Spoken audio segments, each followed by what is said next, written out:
estimulaciones en alguna parte del cerebro, por eso, ¿verdad? Que se están descargando, ¿verdad? Descargas anormales de un grupo de neuronas que se están estimulando, porque las crisis epilépticas son estimulaciones de células. Entonces es de un grupo de neuronas que lo están haciendo de manera desorganizada. Y por eso dice un fenómeno paroxístico, o sea, que viene así como de repente, ¿sí? De repente, y eso no es normal, por tanto son anormales, hipersincronizados, o sea, que están como desordenadas todo ese grupo de neuronas, ¿sí? Lo que lleva a que el paciente, las zonas afectadas, el paciente entonces se visualiza con ciertas cosas. Por ejemplo, si afectó grupos musculares, el paciente va a tener movimientos de grupos musculares, espasmos en grupos musculares. Si afecta la conciencia, el paciente puede perder la conciencia. Si afecta sistemas que tienen que ver con,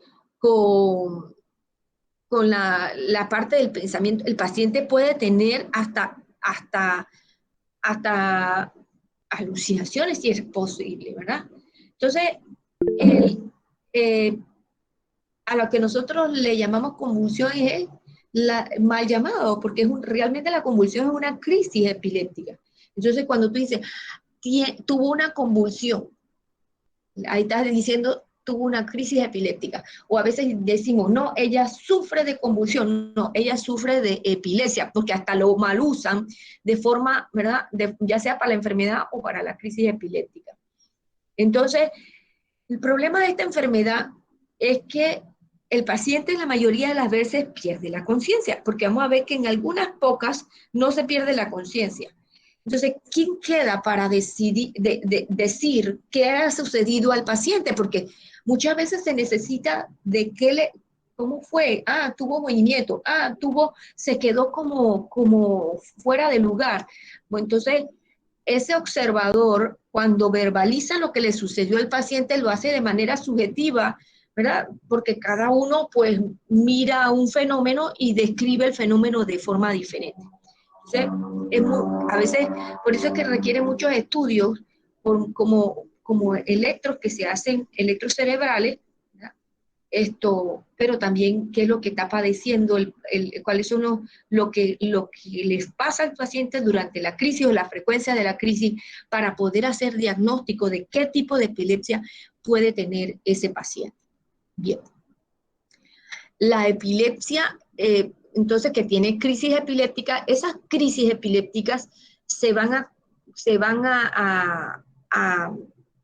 considerar de dos formas, ¿sí? Van a ser crisis epilépticas y que hoy eh, esto, crisis epilépticas focales, o sea, en un puntito del cerebro, un solo lado del cerebro, que también se conocen como parciales, ¿sí? Parciales, pero se está tendiendo a utilizar focales. Y las crisis generalizadas que afectan todo el cerebro, o sea, ambos hemisferios, mientras que las crisis focales van a afectar un pedacito, por tanto, van a afectar de un lado de un hemisferio, no ambos hemisferios. Entonces, esas crisis eh, focales, ¿verdad? Pueden ser parciales simples o parciales complejas, porque parciales complejas que luego pueden empezar focales y afectar ambos hemisferios, pero siguen siendo focales porque iniciaron parciales. Y las generalizadas afectan ambos lados de los hemisferios, o sea, todo el cerebro está, ¿verdad?, en una actividad máxima, y de las cuales, por ejemplo, tengo las de ausencia, los mioclonos y los tónico-clónicos, que esas tónico-clónicos son las que nosotros conocemos en el argot de la población como las convulsiones, ¿sí? Como las convulsiones. Bien, estas son alguna clasificación muy básica, porque después las crisis epilépticas ya comienzan a tener nombre porque quizás el electro da unas cosas diferentes o porque comienza a haber retraso mental en algunos pacientes, entonces ya comienzan a tener nombre las crisis epilépticas, ¿sí? Nosotros no nos vamos a meter en eso. Entonces, vemos que hay una descarga anormal, ¿sí? De un grupo de neuronas o en el cerebro que se están descargando, estimulándose. Entonces, para que esas neuronas se estimulen, o se ha disminuido la actividad de un neurotransmisor inhibitorio o se ha aumentado la actividad de un neurotransmisor excitatorio. O sea, son las dos formas que pueden activarse de forma anormal un grupo de neuronas. Entonces, ¿qué está pasando? ¿Verdad? Hay un incremento de la transmisión mediada por neurotransmisores excitatorios. Llámese glutamato, ¿sí? Y llámese acetilcolina, porque acetilcolina para algunos a través de algunos receptores en algunas vías, puede estimular neuronas, ¿sí? Entonces, se ha visto que el glutamato se aumenta, que hay anormalidad de glutamato, ya que el glutamato aumenta las concentraciones de calcio necesario para que las neuronas se activen, ¿verdad? Y enzimas dependientes de calcio, todas están activadas. La descarga epiléptica, ¿verdad? Tiende a ser esa descarga que se está dando. ¿Se acuerdan que el glutamato estábamos viendo un receptor, el receptor de MDA que está dañando? Bueno, entonces esa descarga que se está dando y que se está aumentando la actividad del glutamato va a ser tóxica, o sea, se está excitando la neurona, pero en la neurona no va a quedar en un beneficio, puede ser tóxica, ¿verdad? Y se asocia con muerte neuronal, por eso la otro día hablamos de que ese receptor de MNDA que no se activa normalmente, está relacionada con apoptosis, o sea, muerte de algunas células, entre las cuales van a ser células neuronales, ¿sí? Neuronales. Entonces, lo que vemos es un incremento de la transmisión de neurotransmisores excitatorios tipo glutamato, tipo acetilcolina, o disminución de la actividad de GABA, ya sea disminución de la actividad de GABA, entonces eso, como GABA era inhibidor y yo tengo el trabajo de gamma disminuido, entonces las células se pueden estimular. Eso es lo que está pasando. Así que los tratamientos van a ir enfocados a este problema, a disminuir la actividad excitatoria y aumentar las acciones de GABA, ¿sí? Los tratamientos que vamos a revisar, ¿sí? Los tratamientos que vamos a revisar, ahora dentro de un rato, no son tratamientos que van a curar la enfermedad, ¿sí? Van ahora a mejorar y ahorita hablamos de eso. Bien. Mecanismos moleculares responsables de la crisis epiléptica. Estamos hablando de que está aumentando la actividad de GABA, por ejemplo. Entonces, GABA, ¿verdad? Que aumentando la actividad de glutamato. Entonces, glutamato comienza a estimularse el receptor de MNDA. Ese receptor generalmente no es un receptor que se estimula normalmente en momentos fisiológicos normales. Entonces, ya hemos visto que ese receptor, ¿verdad?, se estimula en cuestiones patológicas y permite una gran cantidad de calcio y estamos hablando de producción de óxido nítrico que vuelve y estimula más liberación de glutamato. Entonces, las crisis, ¿verdad?, van a comenzar a estimular las neuronas, ya sea de forma focal, o sea, a un lado de todos ambos hemisferios o en los ambos hemisferios. Y se van a producir, por ejemplo, si yo tengo un potencial de acción normal, como lo muestra la imagen, ¿verdad?, puedo tener potenciales de acciones anormales que se están dando, ¿verdad?, que se están dando de forma anormal. Ustedes ven esa imagen que está aquí, ¿verdad? Esto que está aquí era normal. Y fíjense, esto que está aquí muchos potenciales a la vez, eso es anormal. Entonces, eso es lo que está sucediendo cuando GABA comienza a aumentar está aumentada la acción de GABA y por consiguiente se está estimulando ese receptor que fisiológicamente no se estimula, que es el receptor MNDA. ¿Sí? MNDA. Bien. Para la medicación, quisiéramos siempre tener medicaciones seguras y efectivas. ¿Sí? Quisiéramos en una enfermedad como la epilepsia tener fármacos que curara. Bueno, los fármacos que están, que sean encima seguros. Bueno, para los fármacos antiepilépticos, ni curan ni son seguros. ¿Sí? Ni son seguros. Un fármaco un fármaco antiepiléptico debería quitar todas las crisis epilépticas sin causar efectos adversos. Pues no las quitan, ni son ausentes de efectos adversos. ¿Okay? Los fármacos se intentan en los pacientes y hay fármacos que no controlan la enfermedad. ¿Sí? No controlan la enfermedad. Algunos tienen efectos adversos tan serios que producen hepatotoxicidad, anemia plástica, de las cuales un paciente se puede morir.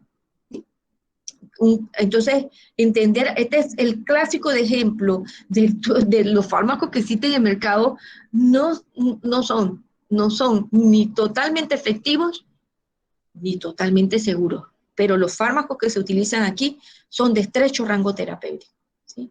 Son de estrecho. Lo que sí, los fármacos que se utilizan intentan en su efectividad disminuir la intensidad de las crisis y la frecuencia de las crisis. Eso es aquí lo efectivo, porque no están curando.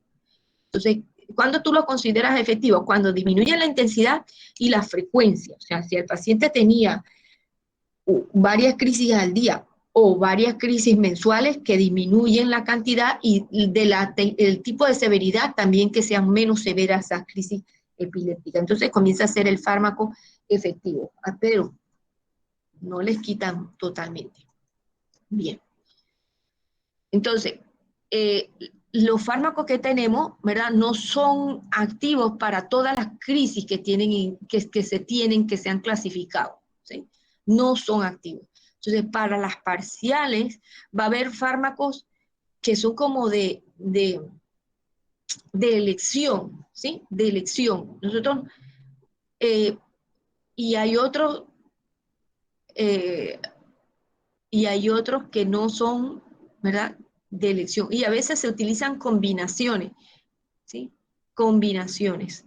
Por ejemplo, y hay fármacos que se dejan para crisis epilépticas muy serias, porque o no sirven para las otras o son totalmente muy tóxicos. Por ejemplo, tosusimida. Tosusimida nada más se usa para crisis de ausencia. Y se puede usar otros fármacos como la motriptilina y clonazepam, pero ya ven que se prefiere tosusimida, pero es muy tóxica, se le puede adicionar o la motriptilina o clonazepam, o también se puede usar eso como monoterapia. Entonces, no pensemos que todo sirve para todo, ¿sí? Eso va, depender del medicamento y depender también del paciente. Bien, pero ya comenzamos a ver los fármacos que se están usando comúnmente. Bien, entonces es una serie de fármacos, ¿verdad? Que, imagínense, nosotros tenemos una carbamazepina que tiene un ácido valproico que tiene años en el mercado. ¿Y por qué todavía no sale? Porque no hay fármacos nuevos, así importantes, nuevos, pero estos son los que hasta ahorita salen, ¿no? Hasta ahorita salen. No hay necesidad de aprenderse la estructura, no. Simplemente es la imagen que tengo para decirle, bueno, estos son los fármacos que tenemos, ¿no? Entonces, ¿cómo trabajan estos benditos fármacos? Básicamente los vamos a clasificar en 4 tipos de mecanismos de acción. ¿Sí? 4 tipos. ¿Okay? Y de esos 4 tipos de mecanismos de acción, ¿qué están haciendo estos fármacos? Inhiben las descargas rápidas y repetitivas de las neuronas, esas excitaciones, eso es lo que están haciendo en las neuronas que se están activando. ¿Cómo lo van a hacer? De 4 formas básicas. Prolongan la inactivación de un canal de sodio, porque fíjense, si esto es la neurona, ¿sí? El canal de sodio va a permitir entrada de sodio. Sodio es carga positiva. Si entra sodio, la neurona se despolariza. Entonces, yo lo que hago es prolongar la inactivación, o sea, que esto, bloqueo esto y que se prolongue, porque eh, déjeme poner una diapositiva nueva. Déjeme poner una diapositiva nueva. Miren, ese es el potencial de acción, ¿sí? En la que la neurona en este periodo está excitada. Bueno, durante este periodo que está excitado y que ya va a pasar a esta parte, ¿sí? Toda esta parte de aquí, ese canal de sodio, en esta parte, el canal de sodio está cerrado, inactivo. Aquí, en este periodo, ese canal de sodio está activo. Entonces, lo que están haciendo los fármacos, o bloquean ese canal de sodio o hacen que ese canal de sodio que está en este momento, que está inactivo, ahora esté más tiempo inactivo, o lo cierra, ¿sí? O lo cierra. Bien, por eso dice, prolongación de la inactivación del canal de sodio, ¿ok? Porque la entrada de sodio pues despolariza la célula y la activa más. Reducción de la corriente de calcio tipo T. ¿Por qué? Porque en la neurona, ¿sí? Ese canal de calcio, ¿verdad? Porque tipo T es un canal de calcio cerebral, que lo vamos a ver a nivel cardíaco, son tipo L.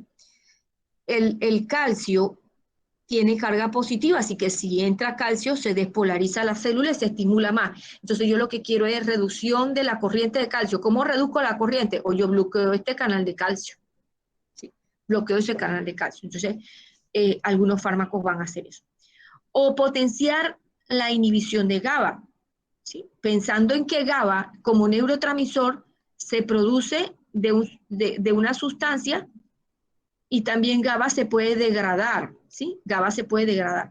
Así que o yo promuevo la estimulación de producción de GABA, porque aquí hay unas enzimas que están ayudando a la producción de GABA, pero también hay unas enzimas que aumentan su degradación. O yo promuevo que estas enzimas se estimulen, o yo lo que hago es que bloqueo estas enzimas que me la degradan. Y de todas formas, potencio la acción de GABA también cuando los receptores sobre los cuales actúa GABA, que es un canal de cloro, no solamente yo lo que hago es que también tengo sustancias que estimulen ese receptor eh, de GABA, ¿verdad? El receptor de GABA A, por ejemplo. Entonces, por muchos mecanismos yo puedo potenciar la inhibición que media GABA, porque GABA es inhibitorio. ¿Sí? Eso es lo que yo quiero, potenciar esa acción de GABA de toda forma. Aumento su producción, inhibo su metabolismo y estimulo sus receptores. Reducción de la neurotransmisión excitatoria mediada por glutamato. Fíjense, o evito la salida de glutamato o bloqueo los receptores de MDA y así reduzco la neurotransmisión excitatoria mediada por GABA. O sea, esas son las 4 formas. Un fármaco puede tener una o varias de esos mecanismos, ¿ok? Una o varios de esos mecanismos.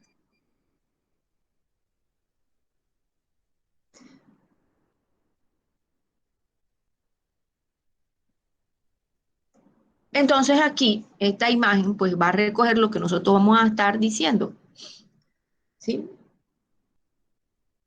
Ya sabemos que el glutamato estimula el receptor MNDA y voy a tener, están viendo allí que hay antagonistas de los receptores de MNDA. Aritida no vino hoy para ver quién está aquí. A ver, no he pasado lista, voy a pasar lista. Déjenme pasar lista. Alba, ¿estás allí? Alba.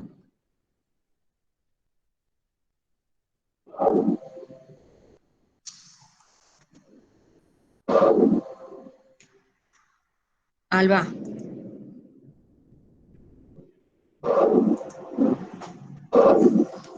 Bueno, esto, yo no sé quién, o sea, no escuchar una clase y estar en la clase no sé, no me hace daño a mí realmente. No me hace ningún daño a mí. Ana Sánchez, ¿estás allí? Sí, profe.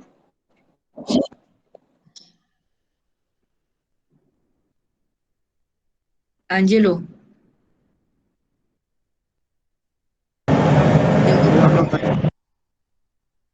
¿estás allí, Ángelo? Sí, Bueno, profe. seguimos. Ok. Bueno, entonces fíjense, yo tengo, esta imagen resume lo que estamos hablando, ¿verdad?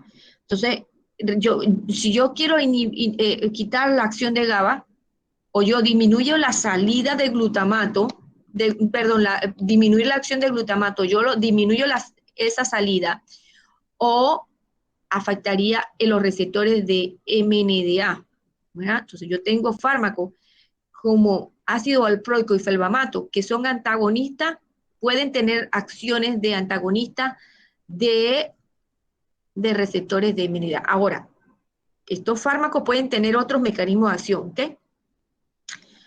¿Qué más? Lo que sean bloqueadores del canal de calcio tipo T en este caso, ¿verdad? Ahí tendría etosusimida y ácido valproico, ¿sí? Por ejemplo, yo aumentaría la acción inhibitoria de GABA, o sea, yo aumentaría su salida, uno, estimularía su receptor, el receptor de GABA A, ¿verdad? Aumentaría su producción, o sea, su síntesis, y disminuiría su metabolismo. Entonces, fármacos que pueden trabajar allí, en cualquiera de esos puntos que acabo de decir, por ejemplo, la benzodiazepina y los barbitúricos estimularían allí. ¿Sí? Vigabatrina y tiagabina afectarían ya sea el metabolismo o la síntesis. Y gabapentina, ¿verdad? Generalmente promueve esa liberación del neurotransmisor. Otro, ¿sí? Por ejemplo, en la liberación del glutamato que afecte que no se libere el glutamato, yo tengo fenitoína, lamotrigina y fenobarbital. Inhiben la liberación del glutamato, ¿verdad? Otros afectan el canal de sodio. Ahí tengo varios fármacos. En la imagen son estos los únicos, pero para que vean que un fármaco puede tener varias acciones. Por ejemplo, la motrigina puede tener varias acciones o ácido valproico. Miren, ácido valproico está aquí, aquí y aquí, ¿sí? Puede estar tener varias acciones, ¿sí? Entonces allí recordar pues el receptor GABA A.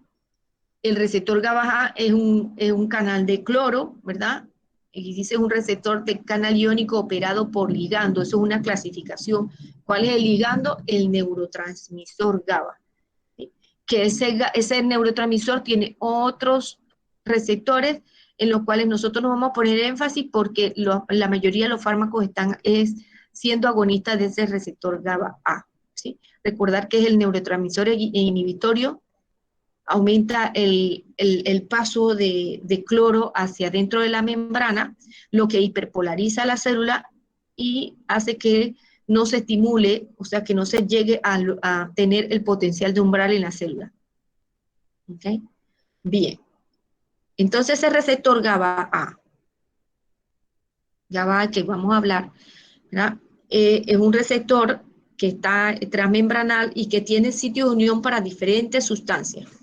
¿Sí? Ya hemos dicho anteriormente que tiene sus unidades, las cuales pueden ser de diferentes tipos, pero generalmente está compuesto son por 5, o sea, ¿verdad? Pueden tener 2 alfa, 2 beta, una teta, una pi, o sea, diferente de acuerdo a y siempre por lo general va a ser un pentámero. Puede ser un tetrámero, sí, pero generalmente va a ser un pentámero, ¿sí? un pentámero. Y lo que hace es un canal iónico donde pasa cloro, solamente pasa iones con cargas negativas, no permite el paso de iones de carga positiva. ¿Sí? Entonces, las benzodiazepinas, por ejemplo, prefiere los receptores GABA A que tienen combinaciones alfa, beta, gamma, alfa y beta. ¿Por qué? Porque su sitio de unión está en el alfa y beta, ¿sí? Entonces prefiere ciertas combinaciones, o sea, va a no preferir receptores que tengan teta o epsilon, por ejemplo. Bien. Vamos entonces a ver uno a uno sobre los fármacos, los ejemplos de fármacos que tenemos de acuerdo al mecanismo de acción. ¿Sí? Los que prolongan la inactivación de un canal de sodio, o sea, como bloquean el canal de sodio, ¿verdad? Fíjense, no permiten el paso del ion sodio y por tanto no permiten la entrada de carga positiva, suprimen esa despolarización que promueve el sodio dentro de la célula. Entonces con eso, ¿verdad? Las altas frecuencias de las células se disminuyen. Entonces, entre estos, los fármacos que tienen este mecanismo de acción, miren la cantidad de fármacos, ¿sí? Ácido valproico va a aparecer en todos los mecanismos de acción, pero estos son los fármacos que pueden bloquear el canal de sodio. Aquellos que bloqueen el calcio, si bloqueo el calcio no permito la entrada de calcio, y ahí tengo etosusimida, que es de elección en crisis de ausencia, ¿verdad? Pero miren, volvemos a tener ácido valproico, pero también tenemos otros fármacos que pueden tener esas acciones de bloquear el canal de calcio. ¿Cuáles son los que afectan o potencian la inhibición de GABA? Y ya yo dije, ¿cómo puede afectar la inhibición de GABA? Uno, ¿verdad? Por liberar más GABA. Liberar más GABA. Dos, por aquellos que el GABA sale aquí y se puede recapturar, ¿no? Se puede recapturar, aquí está, se recaptura aquí. Bueno, bloqueo esa recaptura para que aquí se concentre GABA. Reduzco la biotransformación, por ejemplo, ¿verdad? Que no se metabolice porque si no se degrada GABA. Pero también hay otros fármacos que se está hablando que aumentan la síntesis de GABA. ¿Sí? Entonces, pero todos potencian la inhibición de GABA, de alguna forma, ¿sí? De alguna forma, todos potencian la inhibición de GABA, pero puede darse por diferentes mecanismos de acción. No todos van a actuar como lo hace la benzodiazepina y los barbitúricos que actúan en un lugar en el canal de cloro. No, no todos son agonistas de esos lugares. Bien, aquí, déjame ver aquí.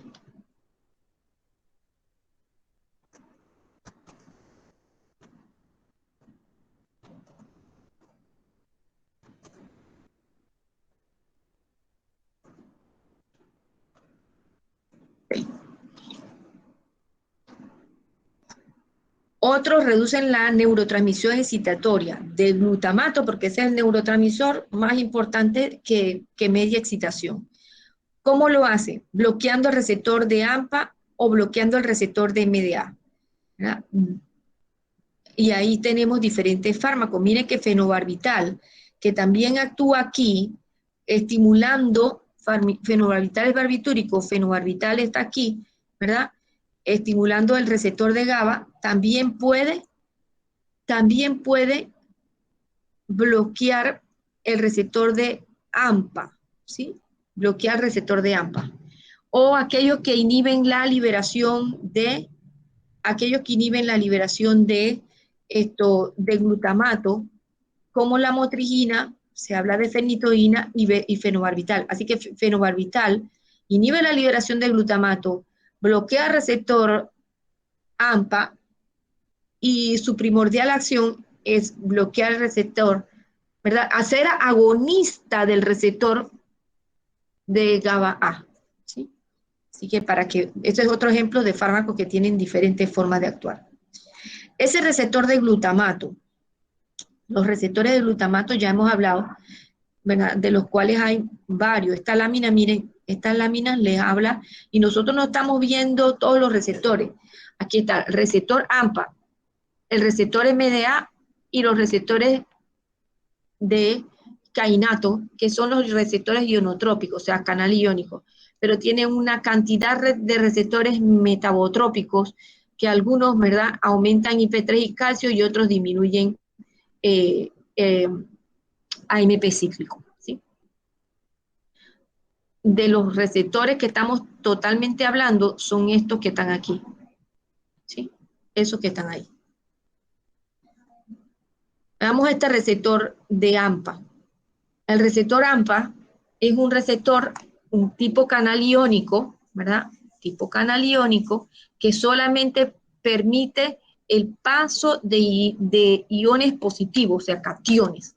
¿Qué permite? Sodio, potasio y calcio. ¿Sí? Esto tiene un dominio, una parte externa, una parte interna y una parte transmembranal, ¿verdad? Las cuales tiene varios. Y tiene acá en la parte externa, aquí se une el ligando, llámese, por ejemplo, el glutamato, ¿sí? El glutamato. Tiene sus unidades, ¿sí? Generalmente tiene 4 subunidades, ¿ok? Tiene 4 subunidades. Tiene 4 subunidades y por eso se considera como un tetrámero. Entonces ahí les puse unas notas ocultas, ¿verdad? Porque hay un tetrámero que permite mejor el flujo de calcio, ¿sí? El que tiene la subunidad GLUT-R2. Entonces esas son las subunidades que tiene y tienen una aquí, ¿verdad? Tienen aquí unas notas ocultas para que lean un poquito más sobre ese receptor de AMPA. El receptor de MNDA. El receptor de MNDA es un receptor que se está estimulando en eventos patológicos. Miren que permite el flujo de iones también positivos. Ningún ion, ¿verdad? Ni un ion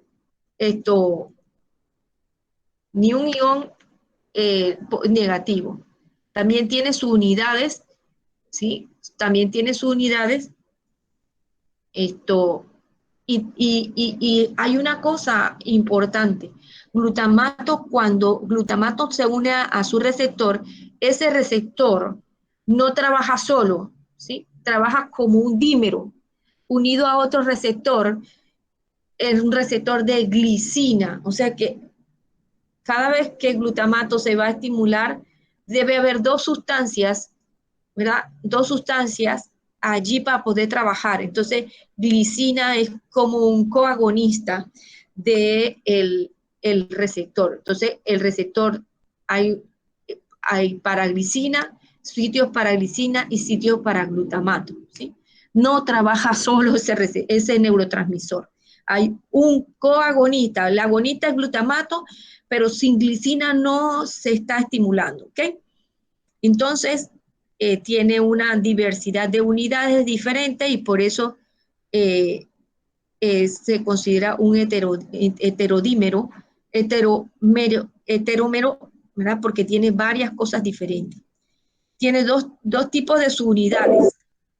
Entonces aquí déjenme ver quién entró. Admitir. Fíjense, tiene 2 tipos de subunidades importantes. Esta subunidad sobre la cual se une glicina, NR1, ¿verdad? Y tiene esta subunidad NR2 sobre la cual se une glutamato.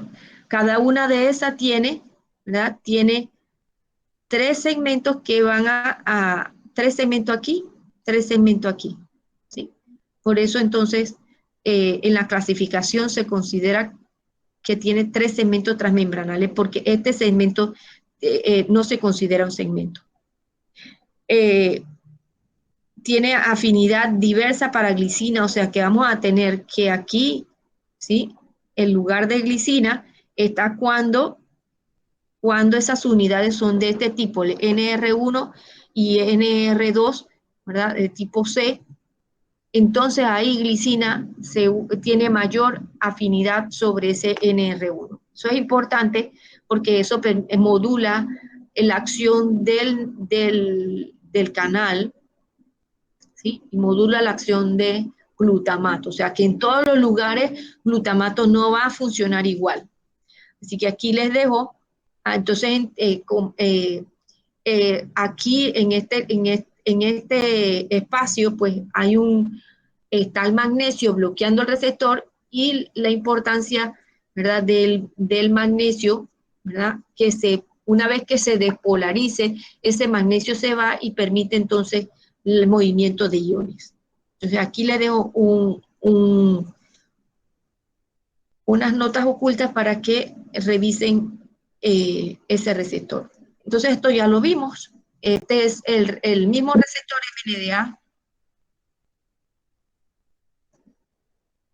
el mismo receptor de MNDA, ¿verdad?